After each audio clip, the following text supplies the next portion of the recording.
Everyone is a theologian. If you ever think about God, who he is, who you are in this world, you're doing theology. So we wanted to explore the real lives and real stories of just everyday theologians in Houston and explore what it looks like to take your faith outside of Sunday morning or seminary classes into in IRL, in the real world. So we thought up this idea for everyday theology, and today is one of those episodes. Welcome back. So thanks for joining us again. This is Everyday Theology, which is part of Theology on Air, which is our podcast platform born out of Theology by the Pint. So much theology. Theology by the Pint, of course, is a ministry here in Houston where we gather together around craft beer and good food and good company, and we talk about all kinds of spicy things. We talk about theology and philosophy and faith and culture wars and everything juicy, we get into it. It's a lot of fun. So if you want to find out more about all our different podcast initiatives or our live events, or I don't know, how to give us bags of cash so that we can keep this ministry going, or who our leadership is, or anything you want to know about Theology by the Pint, go to theologybythepint.org and find out all of that information. But today I am here with Derek Nease, and I'm going to let him tell a little bit of his story. We're really excited. So let's just get right into it. Tell us a little bit about you. Give us a little introduction, who you are, what you do, but then I want to hear your story of faith. Like, how did you arrive at whatever it is you believe now? Yes, of course. Well, first of all, thanks for having me. This is exciting. So we were talking beforehand, and just some good connections of just being around. I know we learn a lot of people. Yeah, exactly. So, faith story. I would say just in one word, it's the Lord's provision. Like He has just provided so much over the course of my life. But I grew up in a Christian home and was very, very blessed with parents that loved Jesus and taught me about that and showed that to me. And very early came to a saving faith and understanding of who Jesus was. And then kind of let that begin to shape elementary school, middle school, high school, got to college, and then kind of had all of a sudden a lot more freedom. And that meant a lot more freedom in choices, both good and bad, but then also just recognized that my faith had to become my own. I had had an incredible dad who loved and poured into me, but then also had some incredible men in high school that like just showed me what it meant to follow Jesus. But then I really had to make that choice for myself. And so college came around, and I remember I look back on it now, and I would have never planned it the way it went. But man, the Lord kind of allowed me to be in some things, but then also really quickly pulled me out of school in that moment and just was like, hey, you and I are on the same page. And so found myself in a place of kind of what to do next. So I started working in grocery stores. You're at college, but then you dropped out of college? Yeah, stepped out of college, stepped away, and just was like, God, you and I are on the same page. I need to do what you're calling me to do. And so I just started serving in a grocery store, which then led to some random connections, which put me working in church ministry. I was interning at a church, and then was a music minister at a church, and then what do you play? Do you sing? Just sing. That's part of the Lord's provision. As I remember, one of the first places I ever served was a little bitty church outside Abilene, Texas. 70 people probably on average, 70 years and older. We always sang hymn 70 every week. So it's just this little congregation. What's hymn 70? Oh, I don't know. I know. I'll have to look it up. But it was myself leading worship, a honky tonk guitar player. So everything had that chuck, chump. Yeah. And then a pianist who was amazing, but she was a foreign exchange student. So she didn't speak a whole lot of English. I love this whole thing. And it was amazing because we made beautiful music every Sunday, but none of us really understood each other. How? Exactly. And so that was the Lord's provision. And then the best part was probably every other month, this 90-year-old woman would show up to play the organ that couldn't hear or see hardly anything, but she was incredible, and she just picked right up where we were. It was amazing. So, oh my gosh, I love it. I'm getting off, but that was the Lord's provision. Just looked like that, where I just was like, Lord, you've put me in a place where I don't understand exactly why you've put me here. And He provided exactly what it was that I needed for accomplishing what He called me to be obedient to. And so let me back up a little bit before we go forward. Yeah. So you said when you're in college, you kind of had, and I think a lot of people can relate to this, that moment or moments where you realize, like, do I actually believe the things that my parents did? Walk us a little bit through what that looked like. And when then you say you felt like God sort of pushed you out of school and into you working at this grocery store, and next thing you know, you're in ministry. But like, how did that happen? And how did you know it was God's leading you and not just your own kind of wayward lost self, or maybe it was a combo? No, I think a lot of it has to do with just how I was raised, in the sense of hey, there were choices that were made for me and things were presented to me. But at some point, there was also this recognition of like, these choices are my own. There's things that I have to really understand and say I believe in. And I remember getting this place of like, okay, I've made choices that probably actually look more like the malicious man in Proverbs 6, and they look like someone who's chasing after Jesus. And so I just remember kind of looking at it and remembering that all of Proverbs is these moments where there's a father telling a son, he's like, my son, like, listen to my teaching, obey these teachings, do these things. And there's a choice. It's like, hey, there's this two is women. there's Lady two women. Folly, There's Lady Wisdom. Yes, there's two paths. There's two women. There's two things to choose from. And I remember that I was very quickly making choices that were going to lead down that path that Proverbs ultimately says ends in death and destruction. And so I remember that at a very practical level. And then I really also just kind of remember feeling these moments of loneliness and angst, just that I was making decisions and kind of doing things that I knew I probably didn't need to be doing, but they felt right and they felt good in the moment. And I remember just kind of realizing that those things weren't going to ultimately satisfy. And the Lord kind of brought me back to this place of like, hey, I ultimately satisfy. Can we let's get back to that for a moment. And so he kind of just brought me to a place of like, hey, you can either make these choices and continue this way, or hey, you and I can come back to this place of center because I haven't left you. Come back to this place and let's journey this way together. And let me show you what my love can look like in this direction. So some of those things that you were doing that weren't going to satisfy, like in the moment felt good, but you still had that nagging sort of feeling inside that it wasn't enough.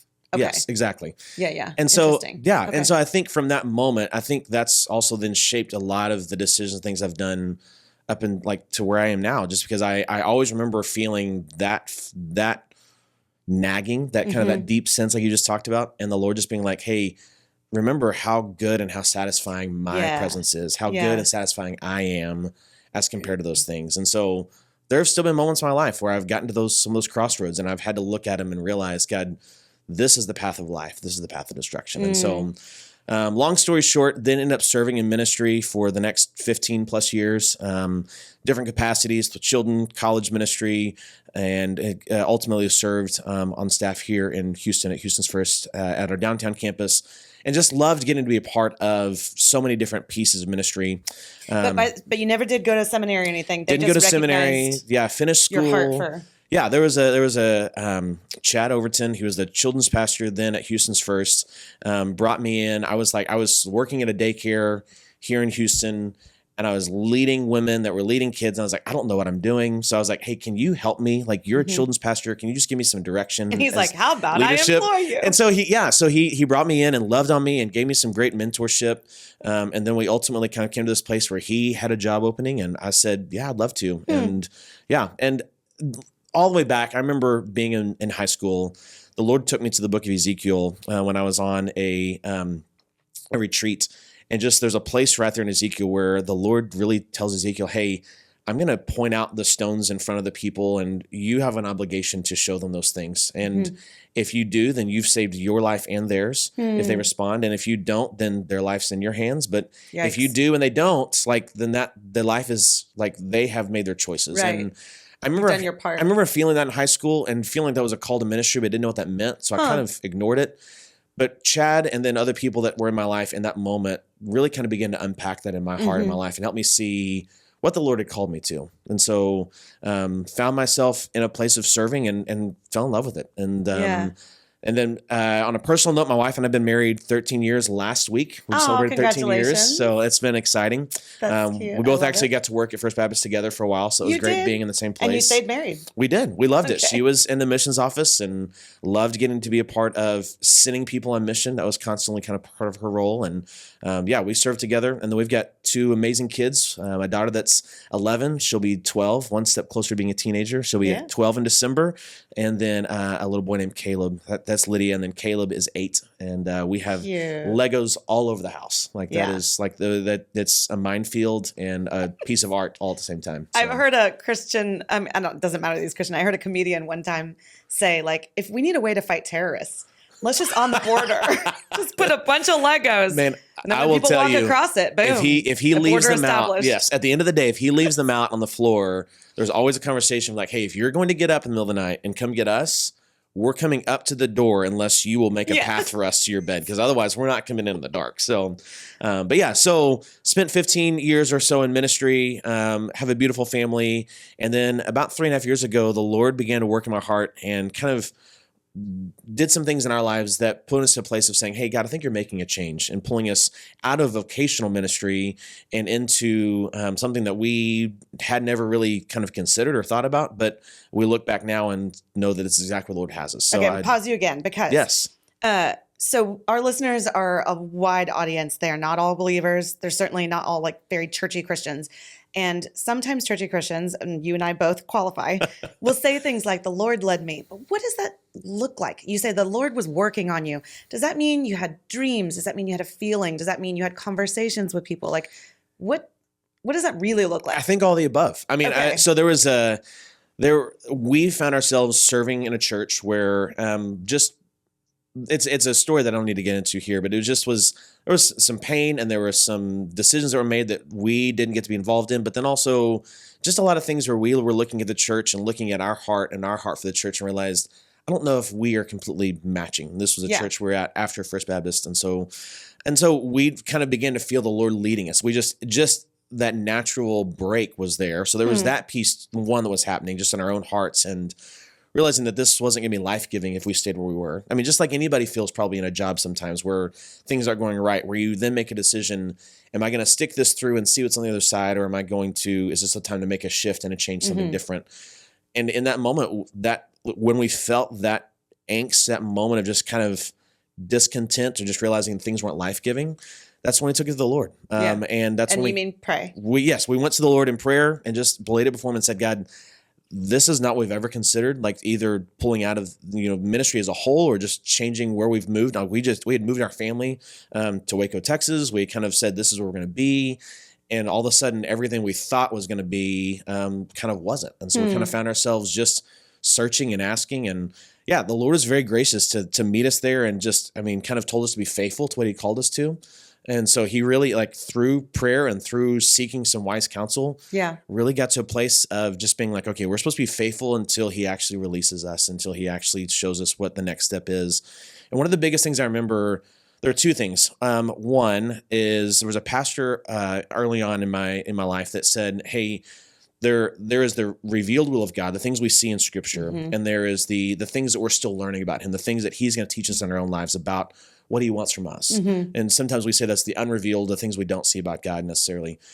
And one of the things he said is, he's like, how often we think we're going to see something new about what God wants from us when we're not even accomplishing the revealed will of God. Ooh, that is a word. And it's one of those places where I remember being reminded of that, of like, God, you've shown me things to do and be obedient in, and I need to check and make sure that I'm doing those things first before I step in any direction. And I have to say that again for our audience, because that's a good nugget. I don't want people to, like, if they were, their mind was wandering for a second, like, tune back in, say it again. Yeah. I mean, like, we so often think that we are going to see the new things or see the Lord reveal our next steps to us without us being faithful and obedient to the revealed things he's already given to us. What we already know. Like, we already know. In the Bible. Like, loving our neighbor, following God with all of our heart, and trusting the things he said in his word are true. Like, because the reality is as you do those revealed things, he begins to then actually show you how those things are in your life and where he's actually at work and leading in those next directions. Hey guys, Sarah Stone here. Sorry to interrupt what I'm sure is a riveting podcast episode, but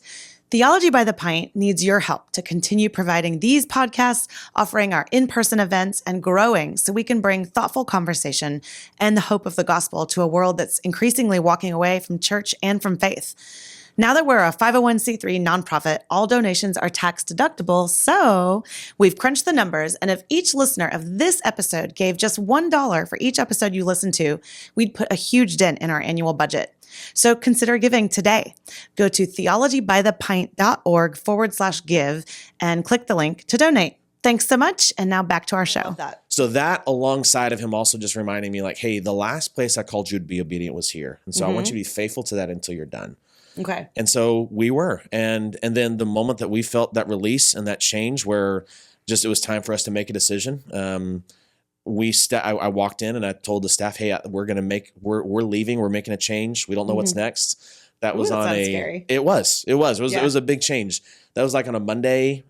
Tuesday afternoon, a friend calls me that has been a part of our lives since we were married and has always asked me to come work for Christian Brothers. He called me out of the blue. It was kind of his yearly check-in. He'd always asked me to come work probably once, twice a year. We'd catch up as friends, and he was a mentor and just checked on our marriage and family. And this was his kind of yearly check-in. And this is like the persistent widow. Yeah. Like, and so it's just like, it just kind of just so happened. But in my life, I know that was God's timing. Yeah. But it just so happened that I had that conversation on Monday, and then Tuesday he calls me and says, hey, I've got a job that's opening. Would you be interested in having a conversation? And it was the first moment that I felt in my heart the peace to say, yes, I think it's time for us to consider something different. And so, so now I've been at Christian Brothers now. What is Christian Brothers? So Christian Brothers Automotive is a franchise organization. We have actually, as of this upcoming Monday, we'll have 300 locations across the country. Oh, wow. And so it is automotive repair shops. So it's technicians and service advisors. And we say that we are there to provide a nice difference. The automotive industry, I don't know if you've ever felt this, but the automotive industry can be an unruly place. It can be messy. It can be something that we feel afraid of, or that we feel it's a tumultuous event to walk in and have our car fixed and not know, are they actually telling me everything? And so the whole way that Christian Brothers started was, hey, we want to have a nice difference. We want to make a positive impact on an industry that doesn't have that kind of reputation. Oh, I'm well acquainted with Christian Brothers being this, because I'm a single mom.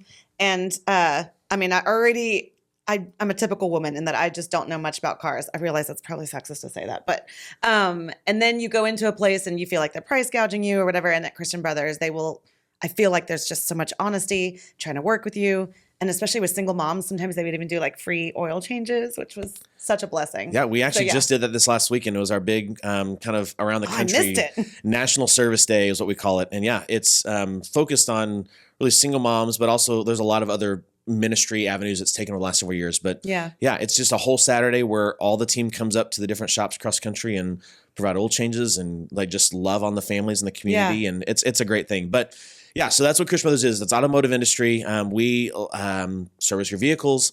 But like I said, our whole goal is to make a nice difference. And it's all founded really out of the places in the gospel where Jesus says, love your neighbor as yourself. Mm-hmm. I mean, that's written on the walls of our building. That has kind of really built the framework for our core values, is that we're saying, hey, we want to love our neighbor as ourselves. Mm-hmm. And we're doing it in such a way that helps create a positive impact for the franchisees, those that, that own these businesses, for the teams they're building, for the families they represent, and ultimately, hopefully, for the communities they're in. Yeah. And so really, one of the things we love to say, and I mean, it's interesting to say it this way, but we almost kind of see ourselves in some ways like a church planting organization in disguise. Yeah. Like we're building these lighthouses. Back door of the theological. Yeah, exactly. So that's where I'm at, and thoroughly enjoy that. It's been a huge opportunity.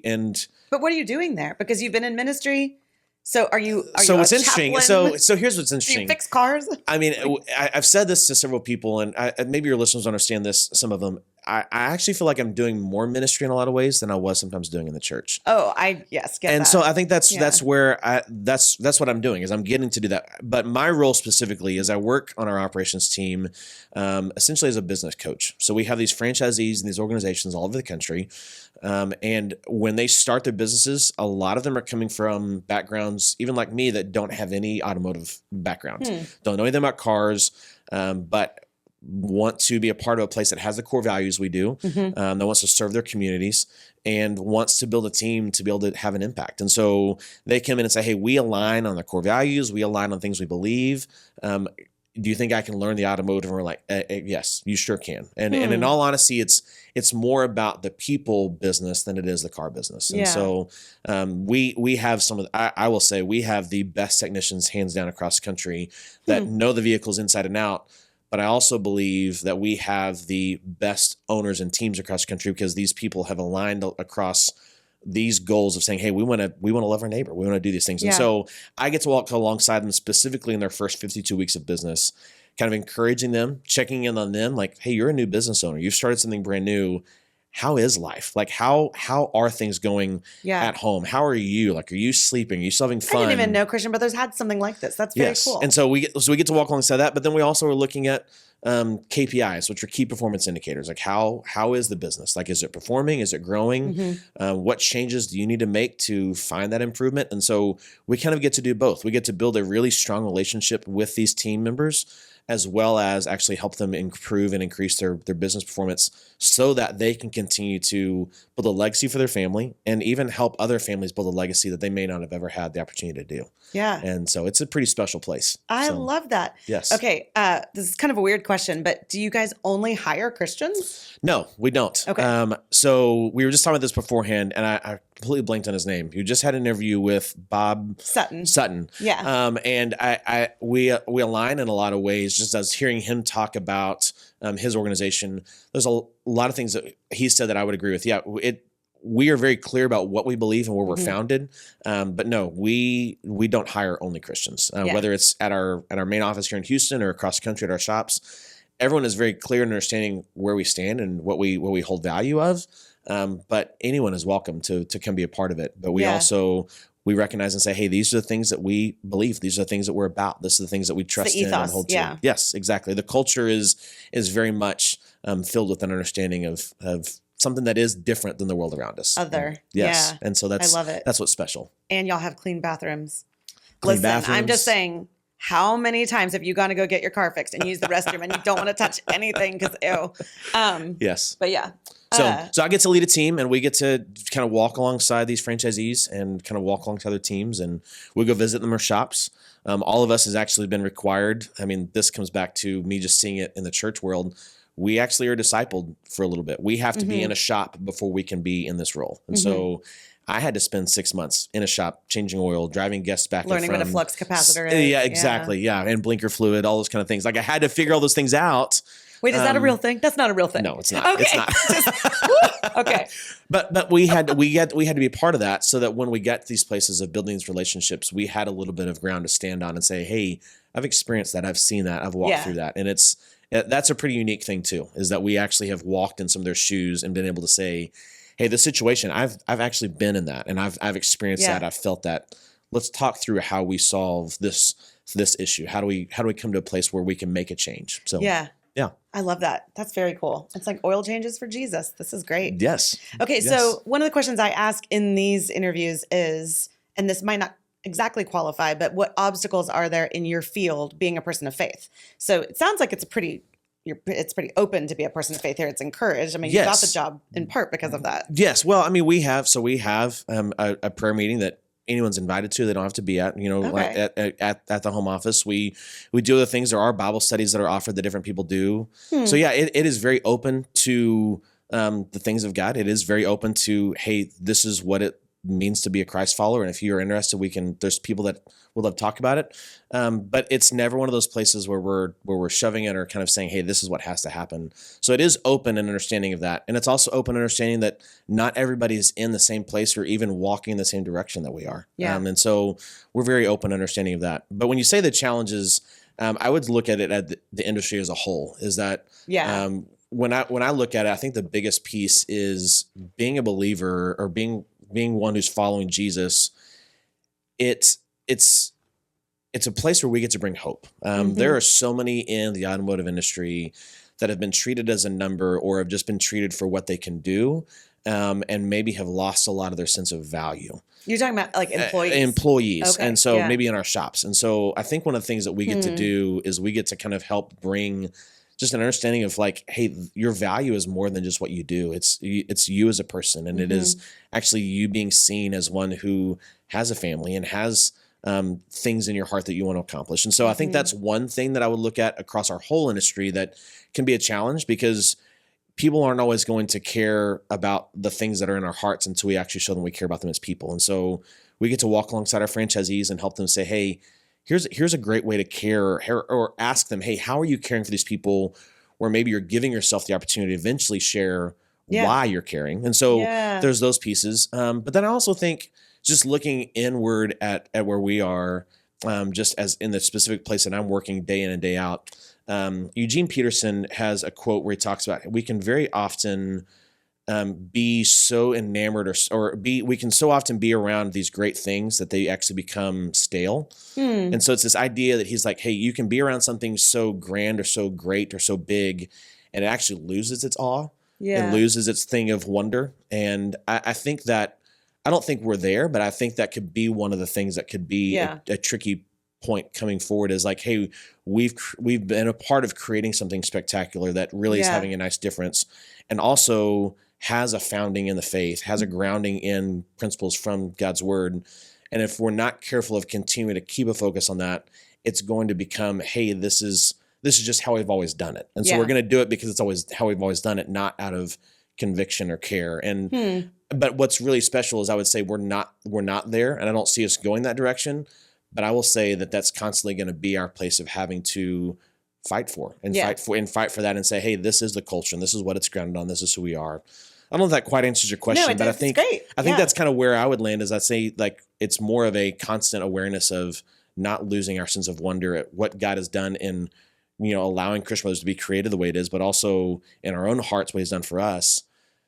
And not forgetting, hey, that then impacts what you do. You don't work just because it's how you've always done it. You work because of what he's done in you and what he's doing through you right now still. So I like that your eyes are open to just making sure that doesn't happen. So I think that's wise. Yes. Yeah. So, okay. Tell me a little bit about what just you personally, maybe in Bible study or in your own, just in your brain, what are you noodling on these days? Like, what are you either studying or thinking about when it comes to your faith? Yeah.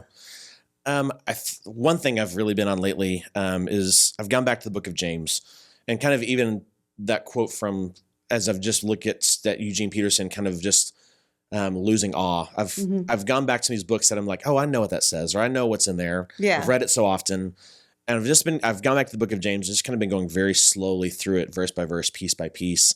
And one of the words that sticks out to me is the word steadfastness. And so that's kind of where I've been lately, is just thinking about, how do I continue to be steadfast? How do I continue to be long-standing in my faith, and not allow myself to lose that sense of wonder or awe, not to go back to maybe some of those paths of death and destruction we talked about from Proverbs 6? Or how do I just recognize, like, God, what you're doing right now and the provision you've given? And so I think it's kind of where I'm at right now, as I'm walking through the book of James slowly, seeing him just kind of show me what it means to be a steadfast believer. I mean, even just the reality of James being the brother of Jesus that had a lot of doubts. And then at some point, something happened in his life that he was like, I'm in. Okay, I'm in. I'm all in. Like that. Yeah, he's. And I'm going to write one of the hardest New Testament books exactly. to understand. Yeah. Yes. And so I think there's just something special about James, because I think we all have probably felt that. It's like we've gained a comfortability, or we've seen, okay, I know who he is. I think I get it. But then there's something that happened in James's life, and we don't necessarily know exactly what it was, but we just, all of a sudden, you get the book of James, you realize there was a moment in James's life that this all of a sudden became everything it was about. Like, and nothing else mattered. I have to be steadfast. I have to be continually chasing, looking, pursuing the things of Jesus, pursuing the things of God. And that's going to come, and I'm going to do that at whatever cost, And so, so that's kind of where I'm at. I've said Eugene Peterson several times. I've also kind of been studying him. He's written a lot of older works and books that I really appreciate, and some things that I'm like, I really think that he viewed church in a way that we have maybe forgotten or kind of set aside. He always focused on it being smaller so that he could know every person in his church. One of the places he writes about is saying, hey, I don't ever want it to be bigger than 250 people. Because he always wanted to be 1 degree away from people he knew. And I was like, I loved his high sensitivity to relationship within pastoring the church. And I just think, so that's kind of been where I'm at right now, is just kind of looking at a man of faith that I'm like, there's really some things I could learn, and then looking at James. And so, and then I've got kids. And so we're just in the place of being a family and learning, what does it mean to parent, and parent in this current culture, in this current, just place of life. And we homeschool too, so that's that's huge. It is. We love it.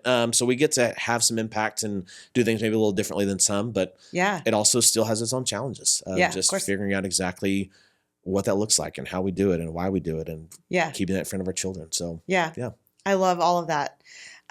So anybody else that's maybe in this industry, it doesn't have to be Christian Brothers, but just the automotive industry at all, do you have any kind of words of encouragement or anything that you would kind of want to say to them, given that, I mean, you've been in this for how long now? So I've been doing this 3.5, almost 4 years. Okay. Yes.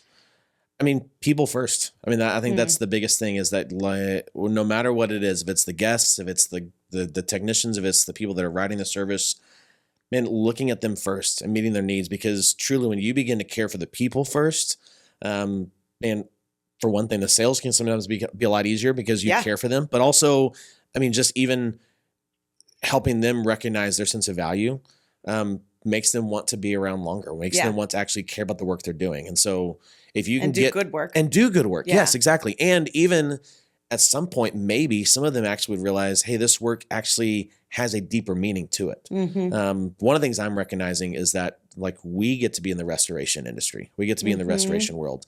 We're restoring cars. Yes, that's the first and foremost. But also we could go on and on just telling you the stories I've heard from team members of, man, this place restored my life. Like this place brought back hope to me wanting to be either in this industry or to my marriage or to me being a parent or whatever it was. Like there's just something unique and special about the way that we have been very slow in our growth, but also very intentional in our holding our culture and our core values, that it's been able to have an impact. And that's to the glory of God. I mean, that he has done that alone, but there are faithful people coming alongside that are saying, I want to be part of that. And I love it. Yeah. And it's been really special. So, and one thing you can tell you love it. Yeah, I do. It's fun. And I, coming back to, we talked about my story a little bit earlier. I remember right in that moment of kind of stepping away from like actual ministry as work and stepping into the real world, I guess you could say.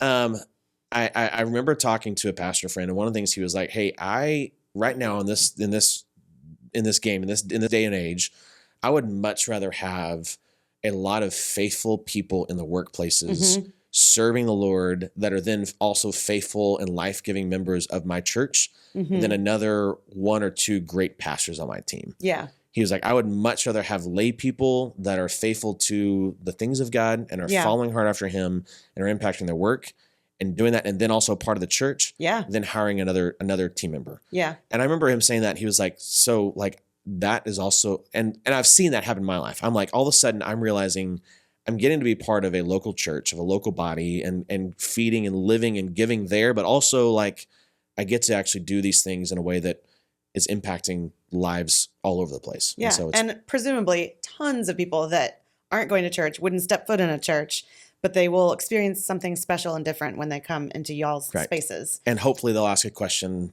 why? Like why is the bathroom so clean? Because we love Jesus. Listen, I'm serious. That's something. Yeah. I love, this is great. If people are interested in like chatting with you a little bit more or finding you and asking you a question, not to stalk you, like you don't have to give us your address, but is there a way that people can find you? Are you on social media? No, we've kind of gotten off social media. It's just been hairy and messy. People can't find you. Well, I mean, we can provide my email address and those kind of things. I am happy to chat about life and about, or just go to a Christian Brothers Automotive. Yeah. Go to a Christian Brothers and anyone hopefully that's there will be kind to you and listen. Yes, exactly. So, even if nothing's wrong with your car. Yeah, we can definitely we put my email in the notes, and we can definitely make sure it's out there for people if they want to ask questions or comment. Yeah, I'd love to. Cool. So it's great. Well, this was wonderful. Thank you so much for sharing your story. Yeah. And now I'm thinking about all the things that I probably need done to my car. I put my own windshield wiper fluid in yesterday. I hope I put it in the right spot. I had a picture of windshield wipers. Hey, so there you go. I think you probably did it right. Yeah, that's exactly. Awesome. But thank you guys for listening and checking back in with us. But until we see you next time, we encourage you as always to question freely, think deeply, and disagree as needed.